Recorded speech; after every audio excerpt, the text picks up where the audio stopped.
Hi, it's lovely to see you. Welcome to our short reflection for this morning. I don't know what today is like for you, where you are, but it's a lovely, sunny, blue sky day here today, and that's very welcome, isn't it? Just a little bit of brightness, I think, in amongst a lot of gloom that we've had recently.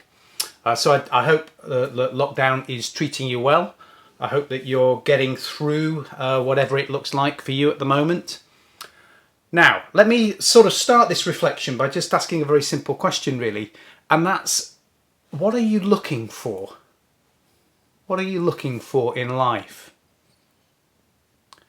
Now, I realise that's a fairly deep question, which probably requires, more pondering than me just giving you 5 seconds to think about it.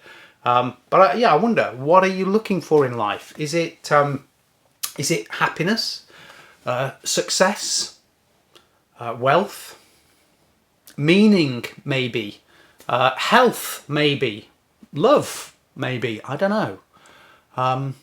Maybe you might answer that question a bit differently now than you would have done, say, 12 months ago, because sort of times of struggle have a way of making us focus on what we really want, don't they? As opposed to what we think we want.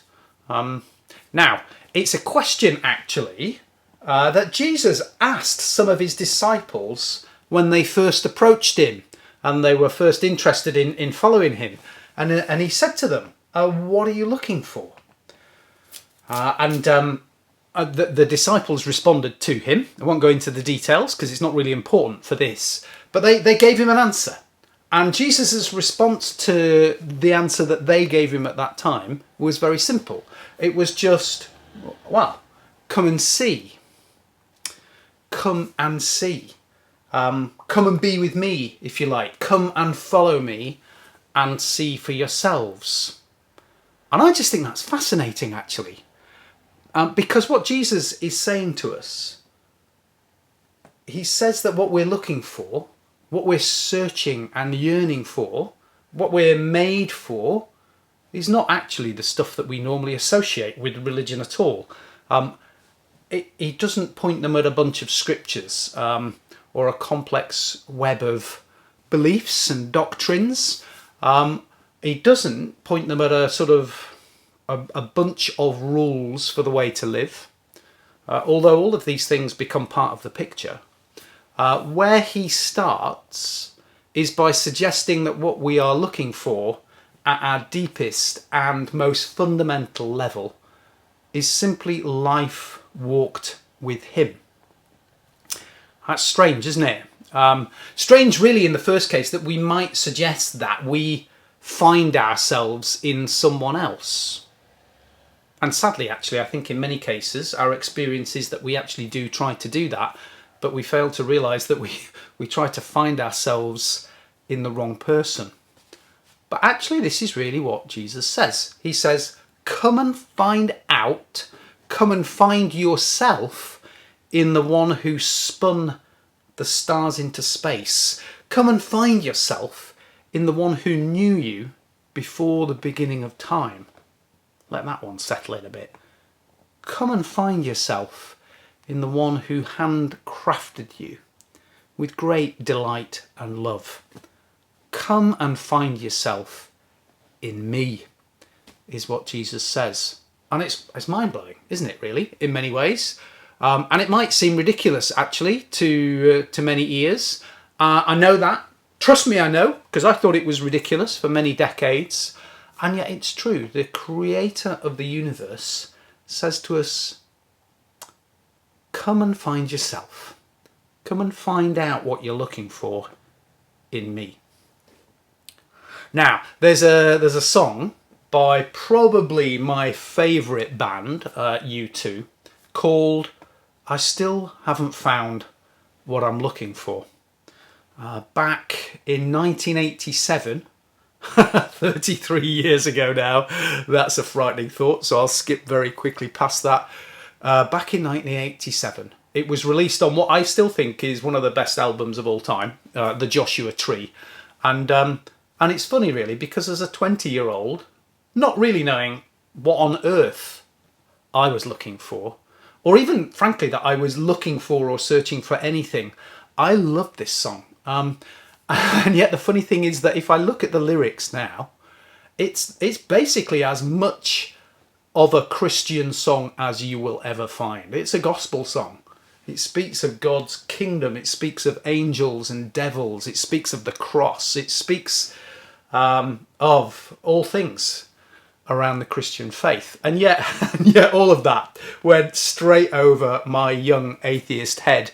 I just thought it was a brilliant song. But I have to say, in retrospect, I suspect that even then God was doing something in me, you know, through that music that 20 years later would break into my life.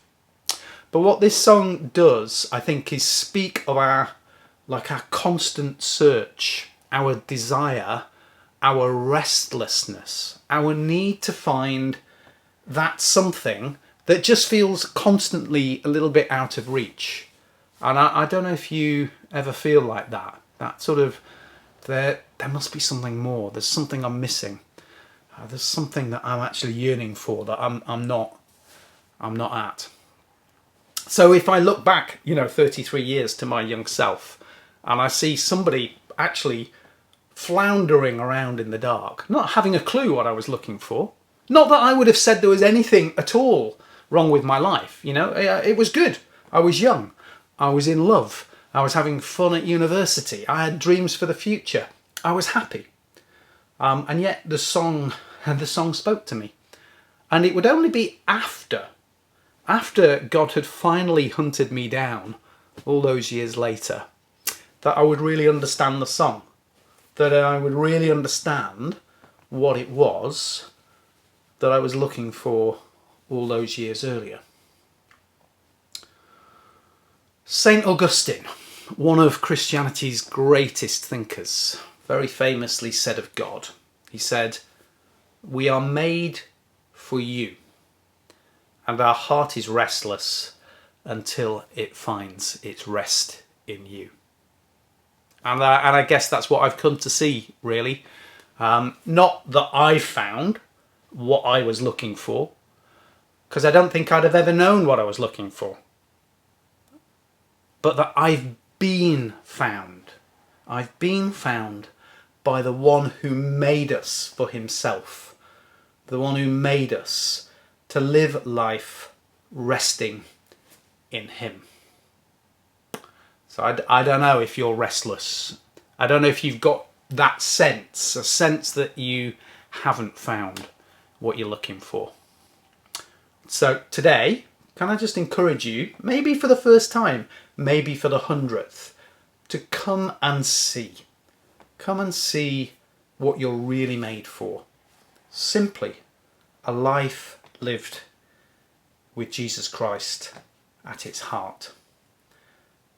It won't necessarily mean wealth or health or happiness or all the other things you might think you're looking for, but it will bring you to the place that you were made to be.